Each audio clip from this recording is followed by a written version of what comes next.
जब हम गाड़ी लोड करने गए थे मारुति सुजुकी में, तो गाड़ी हमारा लोड हो गया था नागपुर विट्टी बोड़ी के लिए, जो कि महाराष्ट्र में पड़ता है। राम राम दोस्तों, जैसे कि आपको पता है कि हमारा गाड़ी लोड हो गया था और अभी हम यहाँ से निकल रहे थे।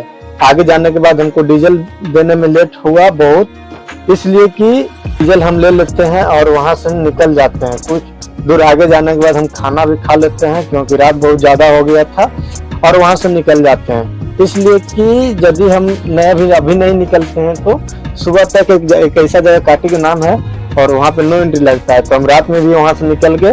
और वहाँ से निकलने के बाद हम 100 किलोमीटर दूरी तय करते हैं और पहुँच जाते हैं अहमदाबाद। अहमदाबाद पहुँचते ही एक टोल नाके के पास हम सो जाते हैं, जहाँ की वहाँ पे सुबह हो जाता है। सुबह होते ही हम वहाँ से निकल जाते हैं। कुछ दूर जाने के बाद हम एक राजस्थानी होटल में जाके रुक जाते हैं, इसलिए कि वहाँ पे चाय पीते हैं और फ्रेश हो जाते हैं, और वहाँ से निकल जाते हैं। और आगे चलते चलते 350 किलोमीटर की सफर हम पूरा कर लेते हैं। गाड़ी चलाने के बाद हम गुजरात और एमपी बॉर्डर भी पार कर लेते हैं। आगे राजस्थानी होटल में रुक जाते हैं, खाना खाते हैं और वहाँ नहा लेते हैं। फिर वहाँ से कुछ देर के बाद आराम करने के बाद हम निकल जाते हैं। फिर वहाँ से हमारा इंदौर की दूरी मात्र 120 किलोमीटर था। फिर भी हम वहाँ चलने शुरू कर देते हैं, इंदौर पहुँच जाते हैं।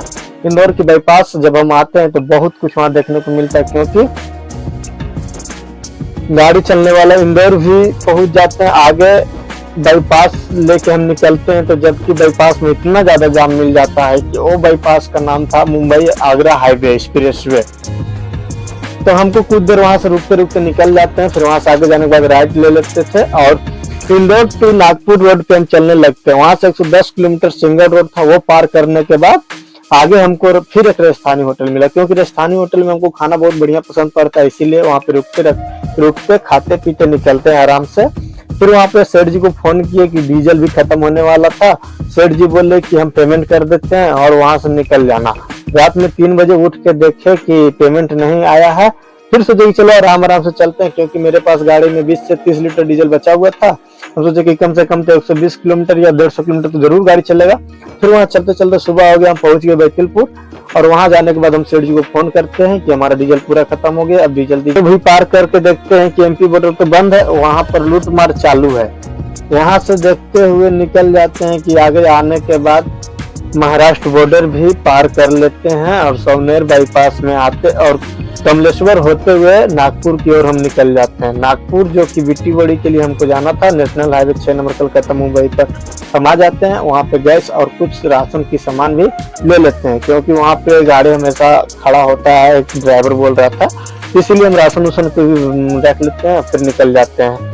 आज से 2 साल पहले जब हम नागपुर आए थे और देखते थे हमेशा आते जाते थे बाईपास की बाईपास बन रहा था। अभी जो बाईपास बनाया गया है, इसका बहुत गजब का बाईपास बनाया गया है, क्योंकि ब्रिज के नीचे से जाओ, नीचे अपना सवनेर वाला रास्ते उस पे यू टर्न लेके आना है। उसके बाद फिर हम निकलते थे। फिर मुंबई और कलकत्ता नेशनल हाईवे पे हम चल दिए। चलने के बाद कुछ दूर आगे जाने के बाद हमारा सफर रह गया था मात्र 25 किलोमीटर का, जो कि 1 से 1.5 घंटा में हम पहुंच जाएंगे। फिर वहां चलते चलते हम आगे माँ समृद्धि एक्सप्रेस पे, वहां से हम राइट लिए, गोलचक्कर घूम के, बहुत बड़ा गोलचक्कर था वो, इंडिया का सबसे बड़ा गोलचक्कर, वहां से राइट लिए। वहां से मात्र 6 किलोमीटर आगे चलने के बाद फिर हम विट्टी बोड़ी MIDC में उतर गए, क्योंकि मारुति सुजुकी कंपनी उसी में पड़ता है। फिर वहां जाते हुए देखे कि एंट्री भी करवा लेते हैं, शाम को 5 बज जाता है, एंट्री करा लेते हैं। फिर सिक्योरिटी गार्ड बोले कि चले जाओ पार्किंग में, तो हम पार्किंग में चले गए और गाड़ी देखे कि पार्किंग में बहुत ज्यादा है, बहुत ज्यादा, कितना ज्यादा कि हम बता नहीं सकते दोस्तों, आप वीडियो में देख ही रहे।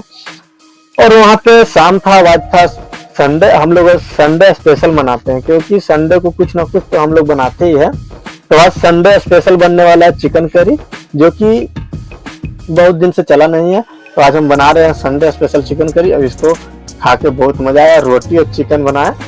तो दोस्तों हमारा ब्लॉग आपको कैसा लगा प्लीज कमेंट में बताइएगा और लाइक भी कर दीजिएगा और आगे शेयर भी कर दीजिएगा। चैनल पर नए हैं तो प्लीज सब्सक्राइब भी कर लीजिएगा। तो ठीक है दोस्तों, मिलते हैं अगले नेक्स्ट ब्लॉग में, तब तक बाय बाय दोस्तों और जय हिंद दोस्तों।